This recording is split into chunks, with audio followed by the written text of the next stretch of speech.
100 ವರ್ಷ ಬದುಕು. ಇಲ್ಲೇನದ, ಏನಿಲ್ಲ, ಸುಮ್ಮನೆ ನೋಡ್ಲಿಕ್ಕೆ ಬಂದವರು ನಾವೆಲ್ಲ. ದೇವರು ನಮಗೆ 2 ಕಣ್ಣು ಕೊಟ್ಟ, ನೋಡುವಂತ ಕೊಟ್ಟ. ಏನು ಕಣ್ಣು ಕೆಲಸ ಬೇರೆ ಮಾಡ್ತಾವೇನು? ಕಿವಿ ಕೇಳುವಂತ ಕೊಟ್ಟ, ಅಷ್ಟೇ ಕೊಟ್ಟು ಬಿಡ್ಲಿಲ್ಲ, ನೋಡಾಕ ರೂಪ ಇಟ್ಟ ಹೊರಗ. ಏನು 1 ರೂಪ, 2 ರೂಪ, 1000, ಲಕ್ಷ, ಕೋಟಿ ಜೀವನದ ತುಂಬ ನೋಡ್ತಿದ್ದರೂ ಸಹಿತ ಕಣ್ಣು ಮುಚ್ಚಬೇಕು ಅನಿಸೋದಿಲ್ಲ. ಅಷ್ಟು ವೈವಿಧ್ಯತ ಜಗತ್ತಿನೊಳಗ. ಈಗೆಲ್ಲ ಅದಿರಲ್ಲ, ನೀವಿಷ್ಟು ಜನ ಅದಿರಿ, ಒಬ್ರಂಗ್ ಒಬ್ರಿಲ್ಲ. ಅಷ್ಟೇ ಅಲ್ಲ, ಅಗಳಿಯಂಗೆ ಈಗಿಲ್ಲ. ಈಗೇನು ಮೊದಲು ಗಂಭೀರವಾಗಿ ಕೂತಿದ್ರಲ್ಲ, ಈಗಿಲ್ಲ, ಮುಖದ ಮೇಲೆ ಬೇರೆ ಆಗ್ಯದ. ಈಗ ಇನ್ನೊಂದು 10 ನಿಮಿಷಕ್ಕೆ ಮತ್ತೇನಾಗ್ತದೆ ಹೇಳಲಿಕ್ಕೂ ಬರೋದಿಲ್ಲ. ಇಂಥ ಜಗತ್ತು ಹಿಂಗದ ಅಂತ ತಿಳ್ಕೊಂಡು ನಕ್ಕೋತ ನಕ್ಕೋತ ಬದುಕಬೇಕು ಮನುಷ್ಯ.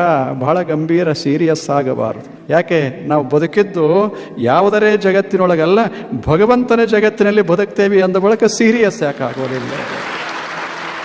ಮಸ್ತಾಗಿರಬೇಕು ಮನುಷ್ಯ. ಯಾವ ಕಟ್ಟ ನಿಟ್ಟುಗಳು ಇದ್ರೂ ಕೂಡ ದೇಹಕ್ಕೆ ಮನಸ್ಸಿಗೆ ಕಟ್ಟುಗಳು, ಆತ್ಮಕ್ಕೆ ಯಾವ ಕಟ್ಟ ಇದೆ? ನಾನನ್ನೋದೇ ಇರೋದಿಲ್ಲ. ಪ್ರಶ್ನೆ ಇಲ್ಲಿ ಬರ್ತದೆ, ಆ ಪ್ರತ್ಯೇನೆ ಮರೆಯಾಗಿ ಹೋದ ಬಳಿಕ ಬರೀ ಅರಿವು ಉಳಿತದಲ್ಲ, ಅದಕ್ಕೇನೂ ಅವಶ್ಯ ಇಲ್ಲ, ಅದಕ್ಕೆ ಬಂಧ ಇಲ್ಲ, ಮೋಕ್ಷ ಇಲ್ಲ.